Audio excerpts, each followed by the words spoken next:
Bonsoir à tous et merci de nous rejoindre à l'occasion de cette émission spéciale, nouvelle émission spéciale consacrée aux suites du dialogue politique. 1er novembre 2019, cette date entre dans l'histoire du Bénin comme celle au cours de laquelle la constitution du 11 décembre 1990 a été modifiée pour la première fois. Pour qu'on en arrive là, il aura fallu que les acteurs politiques réunis à l'occasion de ce dialogue, prennent des mesures consensuelles dont la mise en œuvre a conduit à cette évolution. Mais de la forme au fond, du dispositif, de la procédure au dispositif, comment comprendre tout ce qui a été fait jusque-là? Pour en parler, pour répondre à ces questions, c'est un acteur politique qui a participé activement au dialogue, qui est également parlementaire, surtout président de la commission des lois, qui a accepté de venir répondre à nos questions. Son nom, Orden Aladati. Honorable Orden, bonjour. Bonjour, cher ami. Merci donc d'accepter notre invitation. Et pour conduire ces échanges, j'ai avec moi en studio mon confrère de Canal 3 Bénin, Naguib Alagbe. Naguib, bonjour. James William Baguedi, bonjour, honorable. Bonjour, bienvenue sur ce ami. plateau. Chers téléspectateurs, merci de nous suivre dans cette émission. Honorable Orden Aladati, vous étiez parmi les rapporteurs du dialogue politique, puis du comité d'experts chargé de la formulation technique des recommandations du dialogue. A-t-il été clairement question de révision de la Constitution lors des assises du Palais des Congrès? Non.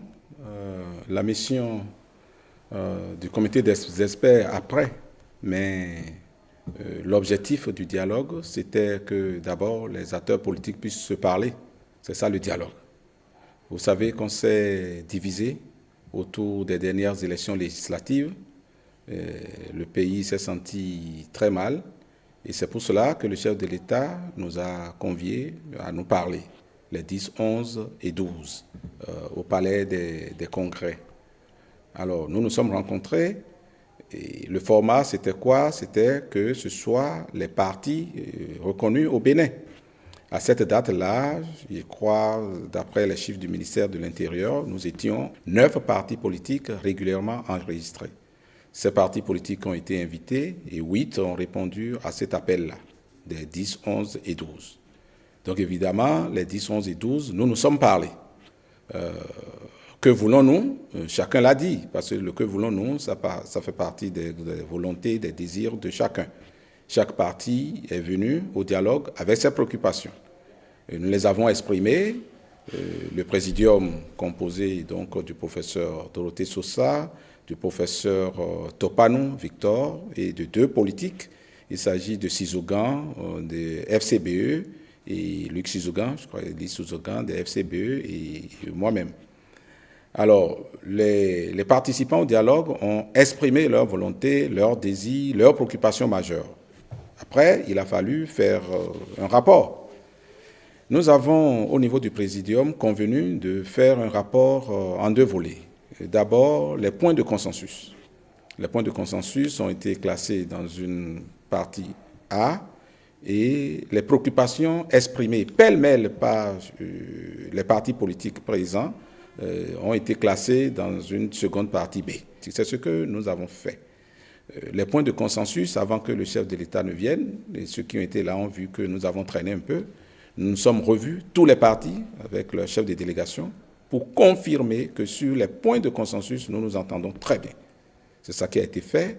Nous avons déposé ce rapport final au chef de l'État et le présidium a déposé la synthèse de ce rapport-là qui regroupe et synthétise de façon précise les points de consensus. C'est ce que nous avons fait au dialogue.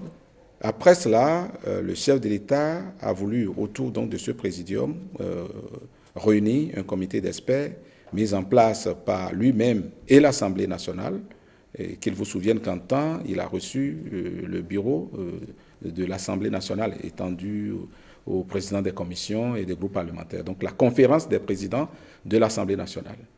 Ce comité d'experts chargé donc des membres du présidium du dialogue politique, puis de 5 autres personnes, dont 3 désignées par le président de l'Assemblée nationale et 2 autres désignés par le chef de l'État, se sont retrouvés sans désemparer et ont travaillé pendant 4 jours de façon intense pour formuler techniquement les points de consensus. Notre document de référence était les points de consensus parce qu'au moins on s'entendait sur ça depuis le dialogue. Le travail du comité technique, comme son nom l'indique, ça a été un travail technique, pas politique. Donc nous nous sommes dit, alors il y a eu des recommandations. Dans le dialogue politique, les points de consensus ont été regroupés autour de 6 recommandations majeures. Les partis politiques ont dit qu'il faut alléger les formalités d'enregistrement au niveau du ministère de l'Intérieur, que les ping-pong interminables, c'est-à-dire qu'on vient, il y a eu des notifications sur des insuffisances, vous partez et quand vous revenez, il y a de nouvelles insuffisances qui sont notifiées. Ils ont estimé que ce n'était pas normal, qu'il fallait faire les notifications une fois pour toutes. Notre rôle au comité des experts, c'était de voir comment on prend cette recommandation pour l'exprimer techniquement. Nous avons convenu, de ce point de vue, qu'il faut changer la charte des partis politiques et voir le mécanisme d'enrichissement des partis et faciliter la tâche aux partis politiques. C'est ce que nous avons fait. Ça, c'est la charte qui est visée. Alors, après, dans la recommandation numéro 2, il y a un certain nombre de préoccupations qui ont été exprimées. Les partis politiques ont dit, alors, aux récentes élections législatives, lorsqu'il y a un doublon, c'est-à-dire que quelqu'un qui se retrouve sur 2 listes, on annule la liste. On annule la liste alors que c'est le candidat qui devrait être sanctionné. Comment on fait? On va vers le code électoral. On a dit qu'il faut préserver les acquis. On a dit qu'il faut affirmer la prépondérance des partis politiques. Ces choses-là, on a dit que ça n'a pas d'impact constitutionnel. Donc le comité technique n'a pas cru devoir recommander des implications constitutionnelles à ce niveau. Mais au niveau du dialogue politique, on a dit qu'il faut instituer des élections générales. Alors à ce niveau, le comité des experts a beaucoup discuté. Comment on institue les élections générales? C'est-à-dire les élections générales, on prend une année électorale, dans une même année, on organise les élections majeures, surtout en tout cas, on organise toutes les élections au Bénin. C'est-à-dire les législatives, les communales, les présidentielles. L'institution des élections générales faisait-elle partie des points de consensus? Ah oui, ça fait partie, je crois, de la recommandation numéro 2. C'est la recommandation numéro 2 qui dit qu'il faut organiser des élections générales. Parce que le coût des élections au Bénin, vous prenez, d'ici à 2031, nous aurons à peu près 7 à 8 élections que nous allons organiser. Quand on voit le coût des élections, et c'est le professeur Toleba qui a développé un concept la fois dernière, il dit qu'au-delà de l'argent, au-delà du temps que l'administration ne travaille pas, mais l'organisation répétée des élections a un coût psychologique sur les politiques. Il dit que ce n'est pas pour rien que les politiques ils sont de plus en plus devenus des tensionnaires. Parce qu'on ne peut pas être en train d'organiser, de penser, de structurer, de programmer et d'opérationnaliser les élections presque tous les ans.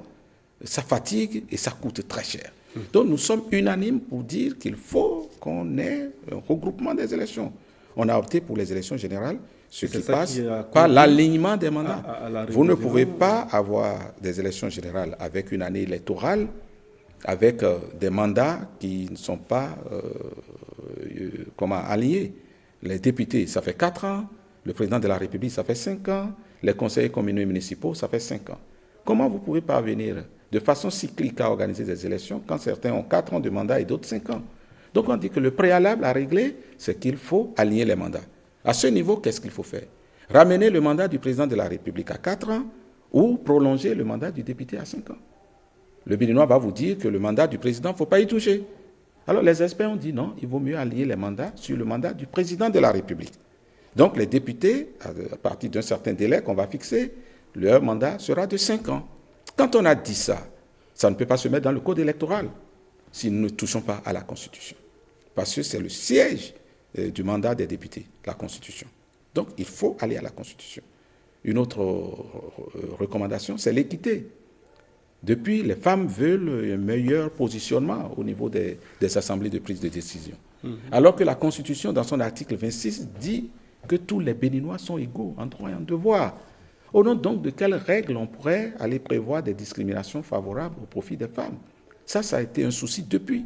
À la 7e législature déjà, nous avons convenu à grands propos d'aménager donc dans le code électoral une discrimination qui permette de positionner davantage de femmes. Mais nous n'avions pas pu, parce qu'il y a le blocage de la Constitution. Certains acteurs de la société civile vont dire non, on n'a pas besoin, mais si qu'on a besoin, parce que la Cour constitutionnelle au Bénin a déjà rendu une décision qui dit, mais sur les politiques, vous ne pouvez pas. Donc du coup, quand il y a cette préoccupation donc, de discrimination positive au profit des femmes, il faut aller toucher à la Constitution. Et il y a la présidente de l'UDBN dans ce dialogue-là, qui a été ardente défenseur donc, de la discrimination positive, qui dit, mais alors, allons-y, même s'il faut toucher à la Constitution, il faut qu'on y aille. Donc c'est depuis le dialogue politique que donc, ces recommandations que nous nous sommes données nous-mêmes, qui ont été établies, qui sont consensuelles, leur mise en œuvre impliquait inévitablement que l'on puisse toucher à nos thèses fondamentales. Cela dit, est-ce qu'il n'a pas manqué quelque part que l'on retourne peut-être vers la classe politique, au moins ceux qui ont participé au dialogue politique, pour leur soumettre cette résolution, cette conclusion auquel on a abouti, qui est qu'il fallait réviser la Constitution pour mettre en œuvre les... Non, mais ils le savaient. Mais quand je vous ai dit que Madame Prudencio, en disant qu'il faut aménager un espace de discrimination positive, elle était consciente qu'en le disant, qu'en le faisant partager par donc l'ensemble des délégués au dialogue politique, elle savait que si on veut l'aménager, qu'on veut la mettre, donc on veut le réaliser, il faut toucher à la Constitution. Vous ne pourrez pas dire que les acteurs politiques soient aussi dupes que ça. On le savait, ça. Cela dit, quand on a fait des recommandations, sans le dire de façon formelle, mais on a demandé à des techniques de dire, mais comment on fait pour mettre en œuvre ces recommandations? Mais ça ne trompe pas, ça. Que vous soyez professeur ou quoi que ce soit, du Bénin, de la France et des États-Unis, quand vous lisez notre Constitution et quand vous prenez ces recommandations, il n'y a pas d'autre déclinaison que ce que le comité des experts. On peut l'enrichir, mais on ne peut pas dire que telle prescription, pas prescription, telle recommandation, c'est pas en termes de recommandation que le comité des experts a en termes de suggestion. On peut avoir d'autres formes possibles, mais on ne peut pas dire que ce que nous avons proposé soit faux. C'est pas vrai. Alors, vous avez justement, dès que le rapport du comité a été transmis à l'Assemblée nationale, et au gouvernement, et que la session parlementaire était déjà ouverte, vous avez décidé d'une procédure d'urgence pour la révision de la Constitution. Pourquoi avoir choisi cette procédure? Non, bon, la révision de la Constitution, au fait... au terme du travail du comité des experts, il était déjà entendu et soumis au gouvernement qu'il fallait toucher ou prendre des lois essentielles pour répondre et donner une suite à toutes les 6 recommandations. C'est-à-dire que modifier la charte des partis politiques, modifier le code électoral, prendre une loi sur le financement public des partis politiques, améliorer le statut de l'opposition, les mesures d'apaisement, oui. Prendre une loi d'amnistie, et puis réviser la Constitution. Ça fait 6 documents, 6 textes juridiques que nous devons modifier, aménager ou prendre. Très vite, des députés se sont appropriés les conclusions du dialogue, se sont appropriés donc les recommandations du comité des experts et les ont traduits en texte de loi qu'ils ont déposé à l'Assemblée nationale. Nous avons des exigences. Les exigences, c'est que en 2020, mi-2020, nous aurons une élection, les élections communales et municipales. Le protocole additionnel de la CEDEAO dit que 6 mois avant toute élection, on ne peut plus toucher aux textes électoraux. Et voilà que le cœur des recommandations du dialogue politique se trouve dans le code électoral, avec des déclinaisons qui concernent la Constitution du Bénin. Au niveau de la commission des lois, on sait très bien que pour aller toucher le code électoral et y mettre la discrimination positive, nous avons la contrainte de la Constitution. Nous avons le verrou de la Constitution. Comment donc on touche au code électoral sans avoir touché la Constitution? Tout le problème est là. Qu'est-ce qui doit précéder? C'est la Constitution. La Constitution en vigueur, c'est la Constitution de 1990. Les discussions au niveau de la commission des lois doivent se faire par rapport à la Constitution en vigueur.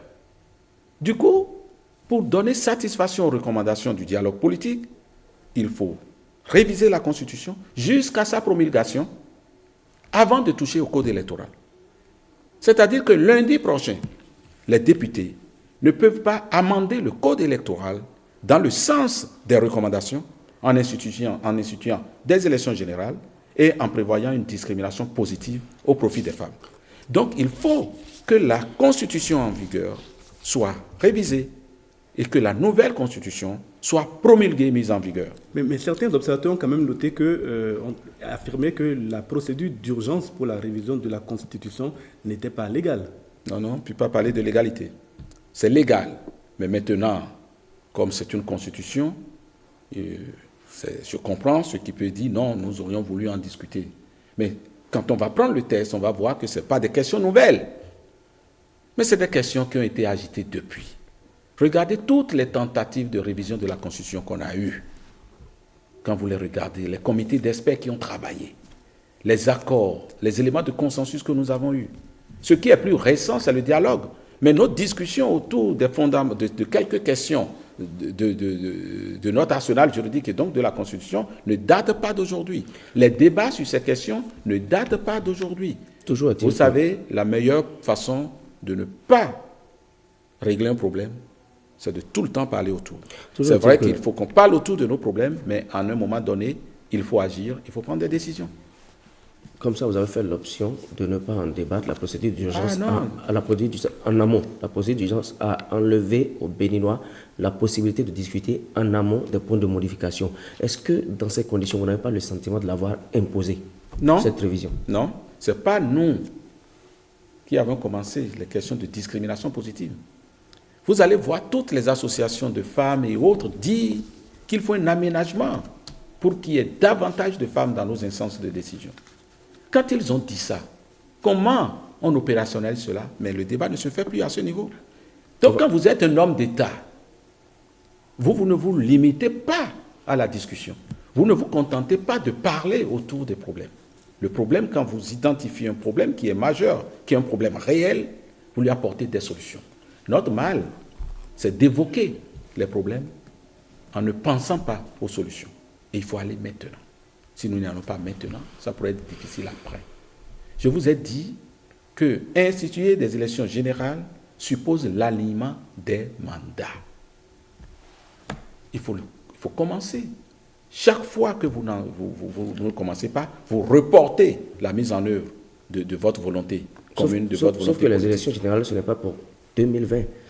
On en a jusqu'à 2021, donc on avait le temps pour faire le débat. Mais ce n'est pas le temps pour faire le débat. Si vous voulez instituer des élections générales en 2021, ce que vous voulez obtenir en 2021, il lui fallu prévoir.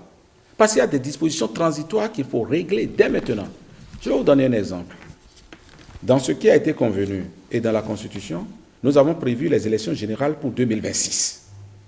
Après, vous voulez me dire pourquoi 2026 et non une autre date. Quand vous prévoyez des élections générales pour 2026, les conseillers communaux en 2020, ils seront élus pour 5 ans. Si déjà, dans la loi qui va permettre leur élection, vous ne prévoyez pas que l'on puisse prolonger leur mandat d'1 an, mais vous n'avez rien fait. En 2025, leur mandat viendra à terme, et c'est à moins d'1 an que vous voudrez dire qu'on annonce tout ça, ce n'est plus crédible. Quand on a un objectif, on prend les dispositions pour l'atteindre. Je vous ai dit que nous avons des problèmes, mais nous avons l'habitude de ne parler qu'autour de nos problèmes sans aller au fond et des solutions qui sont des solutions convaincantes, des solutions qui nous arrangent tous et dans la durée. Justement, vous avez commencé à parler déjà de ces élections générales et du moment où il faut les organiser. Vous aviez la possibilité de choisir entre 2020, 2021, 2023 ou 2026. Et comme vous l'avez déjà dit, vous avez opté pour 2026. Pourquoi cette option qui paraît quand même lointaine au regard de la procédure que vous avez utilisée? D'accord. Vous avez cité des dates 2020, 2021. En fait, c'est les dates des prochaines élections que nous avons. Oui. En 2020, nous avons les communales. En 2021, nous avons les présidentielles. En 2023, nous avons d'autres législatives. C'est ça là. Mais il faut analyser un peu. Alors, les élections majeures, quelles sont-elles? C'est les présidentielles, c'est les législatives. Le comité des experts a voulu qu'on focalise l'attention sur les élections majeures. Parce que les élections générales, il faut un repère. Il vaut mieux mettre le repère le curseur sur les élections qui sont les plus sensibles. C'est la Présidentielle, première démarche législative. c'est la première démarche intellectuelle. Mais le comité des experts sont certes des techniques, mais au cœur de ça, il y a des politiques, il y a des personnes qui entendent et ils s'étaient pour la plupart au dialogue politique. Ils ont bien vu que certains ont estimé qu'il fallait écouter, par exemple, le mandat des députés en exercice. Ils ont bien entendu ça. C'est pourquoi, dans le rapport du comité des experts, ils ont dit, quoique nous ayons focalisé l'attention sur les élections majeures, qui sont les prochaines, 2021, 2023, 2026, analysons quand même la perspective de 2020. Bon, si nous voulons organiser les élections générales en 2020, cela suppose qu'il faut écouter le mandat du président en exercice. Dans notre arsenal juridique, qu'est-ce qui nous permet de le faire, si ce n'est pas la démission du président? Est-ce que c'est ce que nous voulons? Je peux comprendre que certains citoyens demandent que les députés en exercice puissent écouter leur mandat. Mais est-ce qu'ils demandent aussi que le président de la République puisse écouter son mandat? Quel sera le prix à payer face à cette option? Le comité des experts n'a pas indiqué une option. Le comité des experts a mesuré le pour et le contre de chaque option. Vous-même, pour 2020, chaque Béninois n'a qu'à apprécier le pour et le contre. 2021, oui, c'est une élection présidentielle. Mais ce voudrait dire qu'il faut écouter quand même le mandat des députés en exercice. Même si nous en avions la volonté. Ce qui a même été réclamé par des acteurs politiques à l'occasion du dialogue. Réclamé par des acteurs. Je vous ai dit qu'il y a des points de consensus, il y a des expressions de volonté isolées des partis. Effectivement, ça a été réclamé, mais ce n'était pas dans les points de consensus. Mais ça a été réclamé. Alors, prenons cette option. Cette option suppose que l'on écoute le mandat des députés en exercice. Pendant qu'on veut écouter le mandat des députés en exercice, on veut quand même toucher au code électoral pour pouvoir satisfaire les revendications. Qui va le faire? Qui va le faire? Première question. Deuxièmement, dans l'arsenal juridique du Bénin, donnez-moi une seule disposition qui permette d'écouter le mandat des députés, qui est un mandat constitutionnel. Encore là, il faut la volonté politique qui pousse les 83 députés à la démission. Mais si les 83 députés démissionnaient, leurs suppléants seront appelés aussitôt par la loi. Vont-ils accepter? Et s'ils démissionnent tous, qui va prendre les lois qu'il nous faut pour évoluer? Une révision de la Constitution telle que c'est intervenu hier peut avoir disposé, par exemple, qu'en 2021 prendrait fin la mandature en cours. En 2021? Oui. Pour qu'on puisse avoir une élection, pour qu'on puisse avoir des élections générales en 2021, une révision de la Constitution telle que ça s'est fait hier, peut avoir disposé, par exemple, que le mandat en cours soit un mandat transitoire et que ce mandat prenne fin en 2021. Ce genre de choses, vous le discutez avec chaque député. Parce que le droit de vote au Parlement, il appartient à chacun. Et c'est ces députés qui vont voter la loi. Est-ce que toutes les dispositions, les modifications qui sont intervenues aujourd'hui ont été discutées avec chaque député? Naturellement, les députés sont regroupés au sein de leur parti politique. Tel que vous le dites là maintenant. Mais moi, à la commission des lois, je n'ai pas à me couper de ça. On lui dit que mais maintenant, en tant que partisan, je sais que moi, dans mon parti, on en a discuté, détaillé. Ce qui s'est fait dans les autres partis, qui sont soit parlementaires ou extra-parlementaires, je ne suis pas dans leur économie. Moi, dans mon parti, ça a été discuté. Mais en tant que président de la commission des lois, je n'ai pas à m'occuper de ça. En quoi est-ce qu'il était si difficile de consentir, par exemple, à faire de cette mandature une mandature transitoire, du moment qu'on a consenti, on sait que c'est ce qu'il faut faire et qu'il faut nécessairement aller au plus vite à des élections? Cher ami journaliste, quelle est la priorité? Les hommes ou le pays? Pourquoi nous devons nous accouter sur des hommes? Les hommes sont de passage. C'est les mêmes députés qui ont limité leur mandat dans la Constitution qui vient d'être votée. Qui leur a demandé ça? C'est l'intérêt supérieur, il a la jeunesse. Et nous écoutons ça. Les députés, ils sont membres de partis politiques. Et ils écoutent, ils entendent tout ça. Qu'est-ce qui est bon pour le pays? Si, parce que nous sommes contre des hommes, nous devons piétiner ce qui est bon pour le pays. Non, nous ne sommes pas dans cette lancée. Ce qui est bon pour le pays, nous prenons le temps de bien faire les choses. Nous allons rentrer dans des micmacs où non, le prix à payer serait plus cher pour nous. Honorable Ladati, toujours dans le cadre des élections générales, vous avez validé dans la nouvelle constitution le fait qu'il faille désormais avoir un duo de candidats pour la présidentielle. Expliquez-nous de quoi il est question concrètement, ce fameux ticket présidentiel. D'accord. Nous avons dit au dialogue politique, et avant le dialogue politique, toute la classe politique était d'accord pour dire les élections nous coûtent trop cher. Et nous faisons tout le temps des élections, ça ne permet pas de se focaliser sur les questions de développement, de rendre notre démocratie efficace. Ça, personne n'est contre cela. Après, quand on a fini de dire ça, pour donc opérationnaliser donc cette volonté politique, ça achoppe. Nous voulons des élections générales. Ça veut dire que nous avons une année électorale. Nous avons décidé que tous les 5 ans, à date fixe, nous puissions organiser les présidentielles. Voilà qu'il y a un président élu.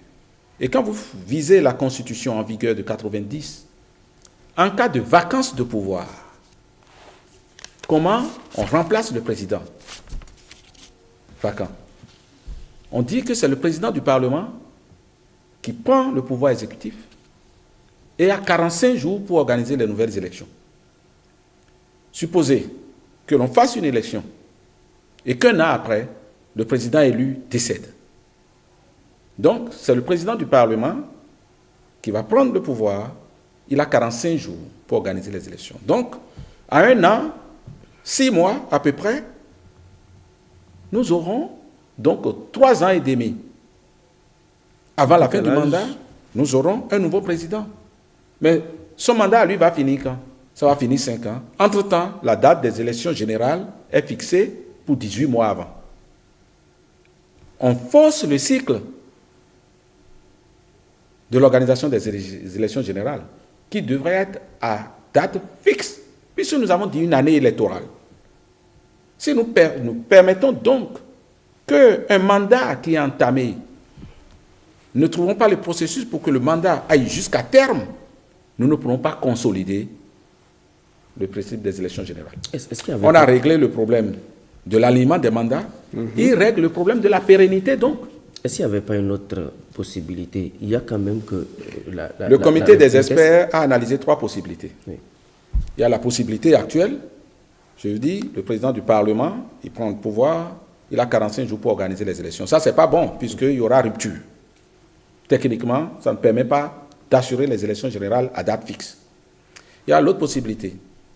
Dans la Constitution actuelle, quand le président de la République est mis en accusation, le président de la Cour constitutionnelle prend sa place parce que le président mis en accusation est suspendu.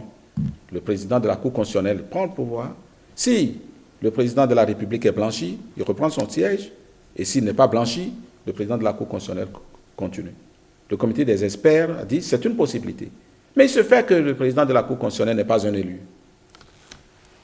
Si nous faisons les élections et que 6 mois après, le président de la République est empêché, le président de la Cour constitutionnelle va prendre le pouvoir et l'exercer 4 ans et demi pour quelqu'un qui n'est pas élu. On dit que c'est une option possible, mais ça se recèle des faiblesses majeures. C'est pour ça que nous avons estimé qu'on pourrait penser, comme certains grands pays de la sous-région l'ont déjà fait, à la vice-présidence. C'est-à-dire que le jour où le président de la République est élu, il est élu avec un vice-président, élu dans le même ticket que lui, le même jour. Les Béninois le connaissent, ils battent campagne avec le président de la République et ils sont élus ensemble. Mais alors, il n'est pas un Premier ministre. Parce que nous connaissons les mésaventures que nous avons eues du fait du régime semi-présidentiel. Donc quand on dit un vice-président, les Béninois qui n'ont pas supporté ce qu'a été donc, le régime semi-présidentiel au Bénin, ils sont sceptiques qui disent « Ah, histoire de Premier ministre ici, vous voulez ramener ça ?» Il ne s'agit pas de ça. Au fait, c'est quelqu'un qui est vice-président qui n'a aucun pouvoir réel. Parce qu'il n'est pas membre du gouvernement. Il n'exerce pas. Cependant, il est là simplement pour qu'en cas de vacances, il puisse prendre la place du président de la République et finir le mandat. La nouvelle constitution prévoit tout de même qu'en cas de vacance de pouvoir, malgré tout, le président de l'Assemblée nationale prenne le pouvoir et termine le mandat. Il y a une hypothèse. Est-ce qu'on n'aurait pas pu envisager que le président de l'Assemblée nationale termine le pouvoir, même sans qu'il y ait un vice-président? C'est une option. Oui. Mais la question de la vice-présidente, techniquement, demeure une autre option, n'est-ce pas? Oui. Donc, on ne peut pas me dire que l'option choisie n'en est pas une. C'est une option. Que le président de l'Assemblée le fasse, c'est une autre option. Mais je vous ai dit que pour chaque option, le comité des experts a pesé le pour et le contre.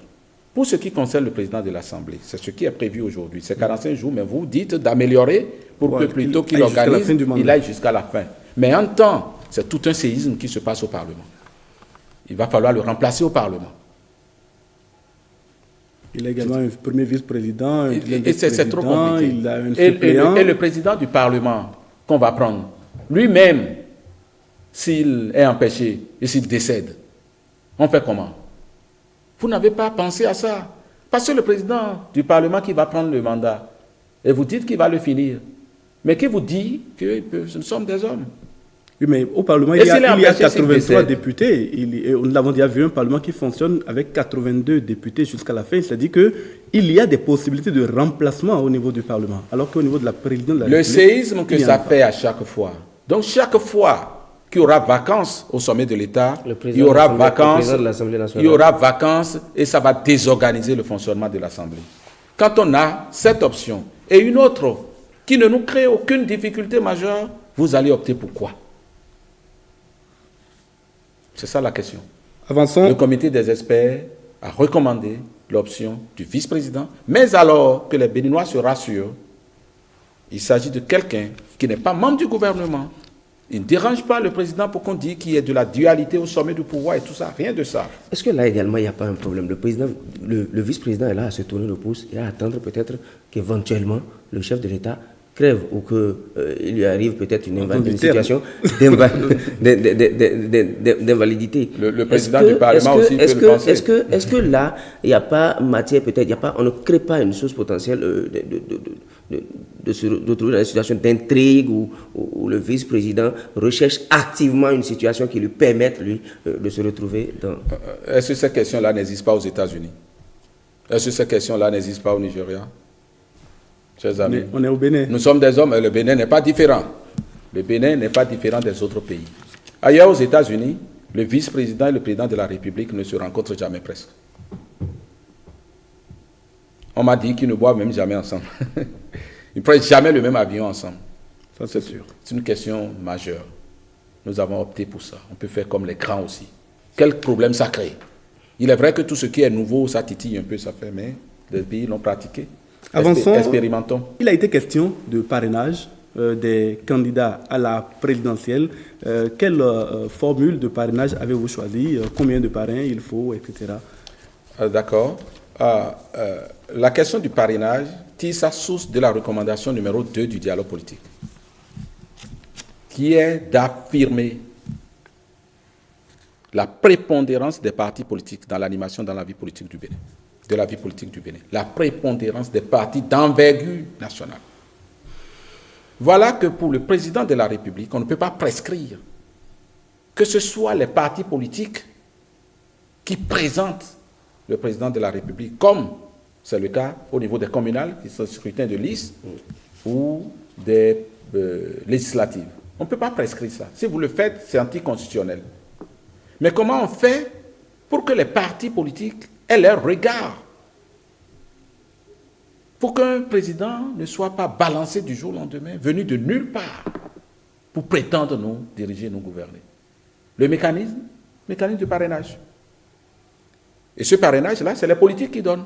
Ça veut dire que quelqu'un venu de nulle part, qui a un souci simplement donc, de remplir sa carte de visite, n'importe quelle dame ne peut plus se présenter et dire qu'il veut être candidat à la présidence de la République au Bénin.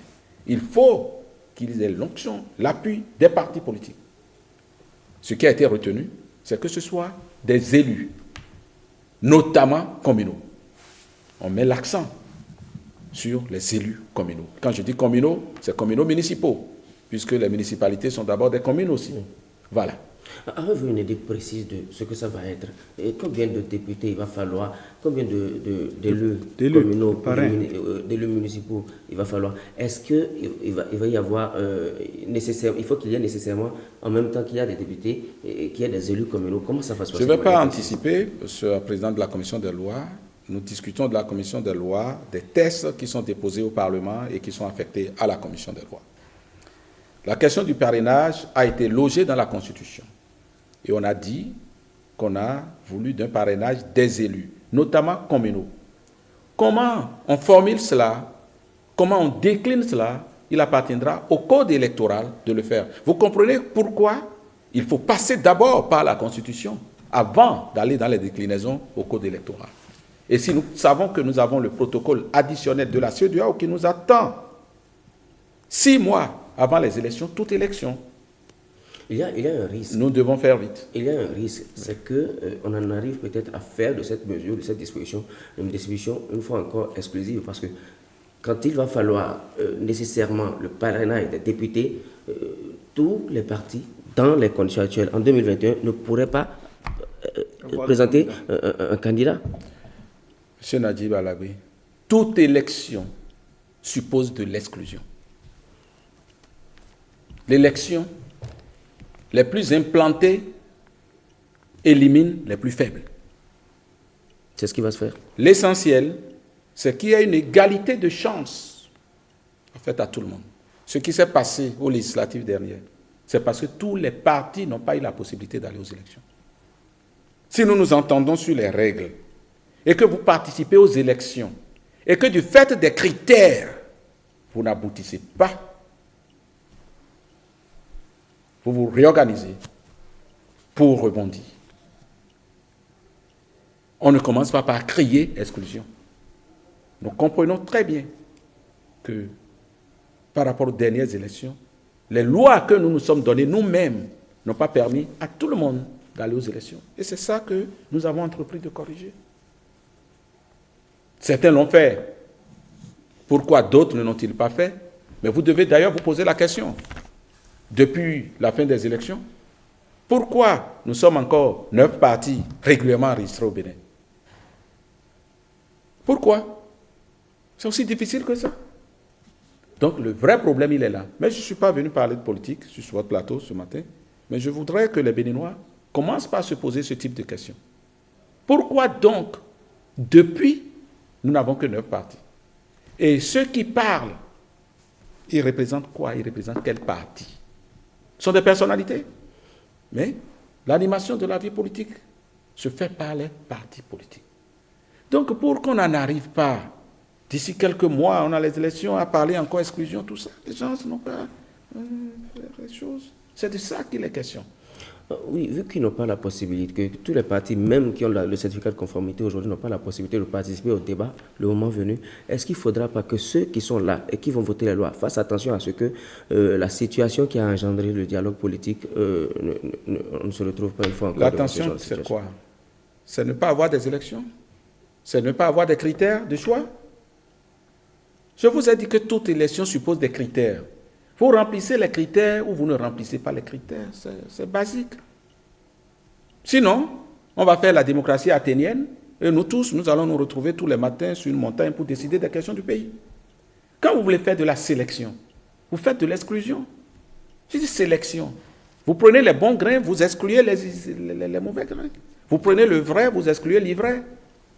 Le dialogue politique n'avait pas pour but d'ouvrir autant que possible. Le dialogue politique a pour but d'ouvrir et de permettre à tout le monde de participer à la compétition. Nous nous y attelons. Mais quand vous participez à la compétition que vous ne gagnez pas, on fait quoi? Vous participez à une compétition de boss, on vous frappe KO. C'est de l'exclusion. On veut un champion, on ne veut pas deux. On veut les partis nationaux prépondérants. On en veut plus de 10 000. Par quel mécanisme les partis de quartier, les partis de maison vont-ils se mettre ensemble? Comment nous décrétons? On ne peut pas décréter ça. C'est des critères qu'on va mettre. Et si vous ne remplissez pas les critères, vous serez à out ou folklore pour un moment. C'est l'ordre normal de la démocratie. D'accord.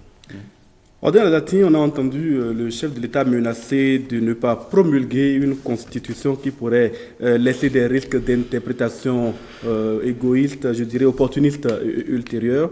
Est-ce pour cette raison que vous avez dans cette nouvelle, en tout cas dans la nouvelle constitution, ou du moins dans les amendements que vous avez proposés, choisi de mentionner que nul ne peut exercer plus de 2 mandats de sa vie? Non, nous sommes des hommes politiques et nous sommes attachés aux fondamentaux de notre démocratie. La question de liberté, de l'état de droit, de droits de l'homme, de droits humains. Nous sommes attachés à ces questions fondamentales, autant que nous sommes.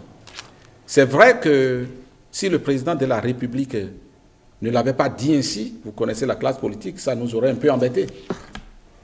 Parce que c'est toujours difficile de dire mais à quoi il pense, est-ce qu'il ne pense pas. Et puis donc le débat aurait été un peu plus compliqué au niveau du Parlement. C'est très clair. Parce qu'il y a certains qui vont vouloir, non, faisons en sorte. Puisque là, vous avez vu dans quel sens les votes ont été. Nous avons approuvé cette constitution-là à l'unanimité. C'est très fort ça. Ça veut dire que si les 83 députés qui sont au Parlement étaient des pyromanes, ils pouvaient profiter de l'occasion pour toucher les choses qui fâchent au Bénin. Il faut le reconnaître, il faut les en remercier. Remercions donc les députés qui ont la possibilité de faire comme la plupart des pays qui touchent à la Constitution pour permettre à un leader, à leur leader, de se maintenir au pouvoir. Et ça a été très bien que le président de la République n'ait pas attendu les discussions au Parlement pour l'annoncer de façon très claire. Le chef de l'État a parlé. Mais les médias qui nous ont toujours lynchés, mais je n'ai pas vu beaucoup de médias, pas au Bénin, vous en avez parlé, mais il y a quelques médias internationaux qui nous flèchent, qui nous lynchent, mais je n'ai pas vu beaucoup de médias relayer ce sens d'honneur du chef de l'État. Il faut le dire ça. Quand donc on veut toucher la Constitution pour régler les problèmes qui nous assaillent depuis nos problèmes essentiels, je vois que c'est la crainte du Béninois, c'est de dire, est-ce qu'on ne va pas toucher aux fondamentaux? Le premier des magistrats donc se lève pour dire, faites attention, vous qui allez le faire, il faut savoir que si vous touchez aux fondamentaux, moi, je ne jouerai pas la partition qui est la mienne. Et personne n'en parle à l'international. En même temps, il faut le diffuser ça. Il faut le dire que l'Afrique a des hommes de valeur. Et qu'il y a des hommes de référence qui sont en politique pour un sens. Parce qu'ils ont envie de faire des choses pour la postérité. En même temps, Ordin Aladati, vous avez décidé de la réduction du nombre de mandats de députés. C'était à limiter à 3, un maximum de 3. Mais est-ce que cela prend en compte, un peu comme pour le chef de l'État, les mandats déjà effectués? Non, malheureusement, parce que c'est la vie parlementaire. Vous savez, le bon député, c'est celui qui se bonifie, après tout. Le débat s'est fait entre nous au Parlement. Certains ont voulu qu'on aille jusqu'à 4 mandats au moins. Vous savez, quand vous êtes député, la première année, vous apprenez. Au fil des ans, vous vous bonifiez. C'est cela. Donc, si vous mettez le mandat de député à moins de 3 mandats, vous n'aurez pas de députés acquéris à terme. Ça va souffrir un peu à terme. Donc, pour une fois, ne regardons pas les hommes. Regardons l'institution. Pourquoi pas 2 mandats? Pourquoi pas 5? Nous avons choisi 3. D'accord. La question de la possibilité pour un élu admis à un poste électif d'arrêter sa suppléance au moment voulu, est-ce que ça ne pose pas un problème d'instabilité au niveau de l'institution? Non. Des hommes qui vont et qui viennent. Non. Un député qui est bonifié, qui est appelé à une autre mission, qui va et qui après, ça ne lui convient pas, par exemple, il ne peut plus retrouver son siège. C'est ça l'instabilité. C'est ça l'instabilité. Donc on a voulu assurer la stabilité donc dans la pensée. Et n'oubliez pas que de plus en plus il ne s'agira pas d'hommes, mais qu'il s'agira d'idées et de partis politiques. Le député qui a été placé tête de liste titulaire, c'est que le parti l'a voulu ainsi. Ce sont les hommes qui mettent en œuvre les idées. on ne peut pas se focaliser sur les idées et dire que, bon, il n'est pas question d'homme. Humainement, ce n'est pas gérable. Est-ce que vous voyez le problème que ça pose si, par exemple, on doit demander un jour ou l'autre à un suppléant, voilà, tiens, tu sièges à l'Assemblée nationale, et puis un jour ou l'autre lui dit, bon, écoute, ça s'arrête aujourd'hui. C'est difficile humainement. Et c'est pour ça que nous devons voir les mécanismes qui permettent de penser au suppléant. Parce que le suppléant est un élu. Dans certaines démocraties, dans certains pays, dans certains parlements, le suppléant, il a un intéressement. Parce que le suppléant... Vous n'avez pas prévu non plus ça, l'intéressement du suppléant? Non, on ne peut pas prévoir ces choses dans la Constitution, mais c'est une réflexion qui mérite d'être creusée pour que, en le faisant ainsi, qu'il y ait une suite. Et que celui qui est suppléant ne soit pas laissé à lui-même en l'air, ne sachant pas. Il va travailler dans le cabinet avec le député et ils sont au service de leur parti et de la nation. Très bien.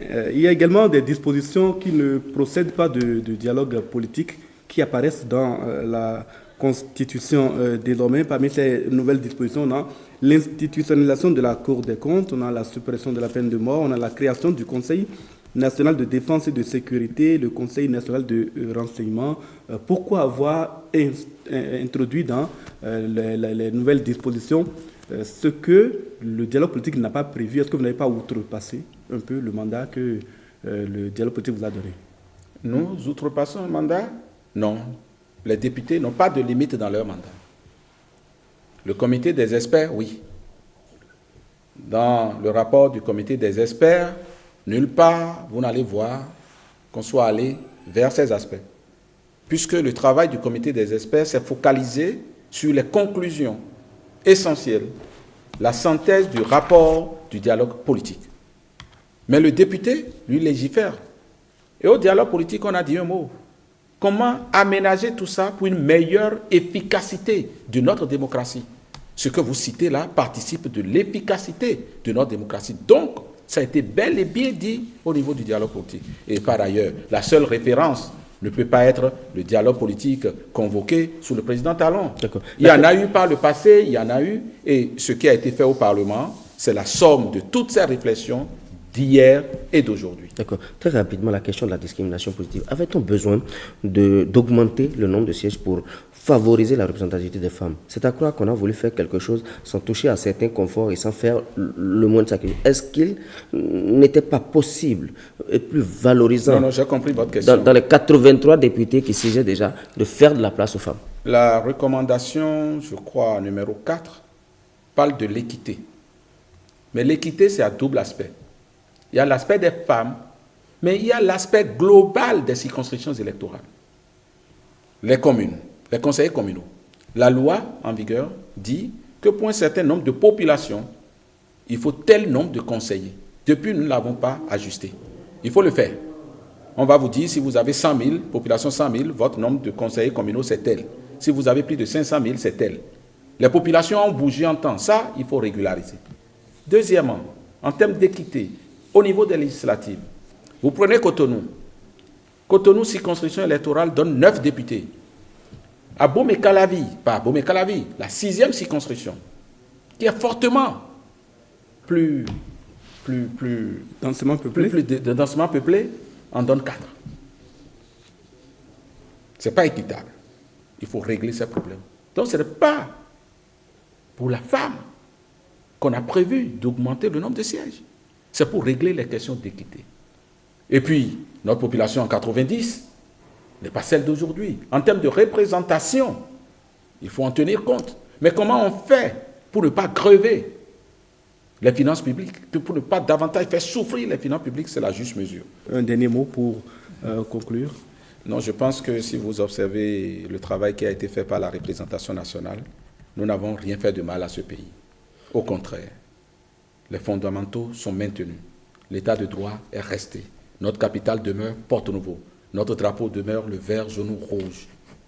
Notre devise demeure fraternité, justice, travail. Nous n'avons pas touché à la République.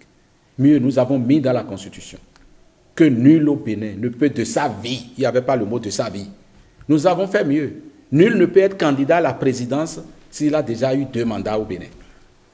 Et puis nous avons dit que tout ce qu'on a fait n'induit pas une nouvelle constitution. Est-ce qu'on peut faire plus? Les députés ont raccourci, ont limité le nombre de mandats. Les hommes de la presse par rapport à la HAC, toutes les institutions pouvaient se renouveler, sauf ceux qui sont à la HAC. Et ça, vous n'avez pas vu. Les membres de la HAC peuvent être renouvelés une fois. Nous avons dit que le Bénin, la Constitution, reconnaît la chefferie traditionnelle. Nous avons institué la Cour des comptes pour ne pas être les derniers de la classe au niveau de la CEDEAO. La peine de mort, nous l'avons constitutionnalisée, qu'il ne faut plus la peine de mort au Bénin. En maintenant donc les acquis, nous avons fait des avancées. Ce dont on avait peur, la Constitution est révisée, notre République demeure. Et notre Constitution n'a pas été changée. Mais bravo aux 83 députés. Je dis, le peuple n'a qu'à être serein. Merci. Aujourd'hui, c'est un nouveau jour sur le Bénin. Je vous remercie. Merci, Orden Aladatin. Nagui Balagbe, je vous laisse conclure. On vous aura compris en tout cas. Mesdames, Messieurs, c'était Orden Aladatin. Et avec lui, il était question de la révision et de son conteste. Il faut retenir l'étude en procédure d'urgence. C'était nécessaire pour aller au toilettage des lois électorales, lequel toilettage doit intervenir le plus rapidement possible pour tenir compte des échéances de 2020. Merci de nous avoir suivis. Merci beaucoup. Merci, chers amis.